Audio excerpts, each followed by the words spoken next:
283। وإن كنتم على سفر ولم تجدوا كاتبا فرهان مقبوضة فإن أمن بعضكم بعضا فليؤدي الذي اؤتمن أمانته وليتق الله ربه ولا تكتموا الشهادة ومن يكتمها فإنه آثم قلبه والله بیٹا بما مجھے آواز نہیں آ رہی تلاوت کی تعملون صحیح سے. عليم. آپ مجھے نا ہیلو. کال کٹ کر کے دوبارہ کرو منیبا. اوکے.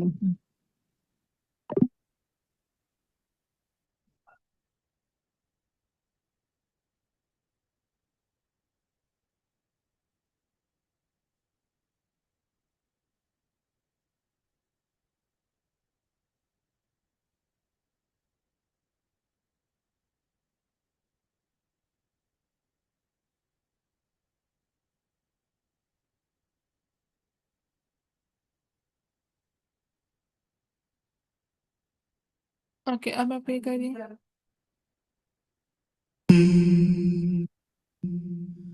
لله ما في السماوات وما في الأرض وإن تبدوا ما في أنفسكم أو تخفوه يحاسبكم به الله فيغفر لمن يشاء ويعذب من يشاء والله على كل شيء قدير. آمن الرسول بما أنزل إليه من ربه والمؤمنون كل آمن بالله وملائكته وكتبه ورسله لا نفرق بين أحد من رسله وقالوا سمعنا وأطعنا غفرانك ربنا وإليك المصير. لا يكلف الله نفسا إلا وسعها لها ما كسبت وعليها ما اكتسبت ربنا لا تؤاخذنا إن نسينا أو أخطأنا ربنا ولا تحمل علينا إصرا كما حملته على الذين من قبلنا ربنا ولا تحملنا ما لا طاقة لنا به واعف عنا واغفر لنا وارحمنا أنت مولانا فانصرنا على القوم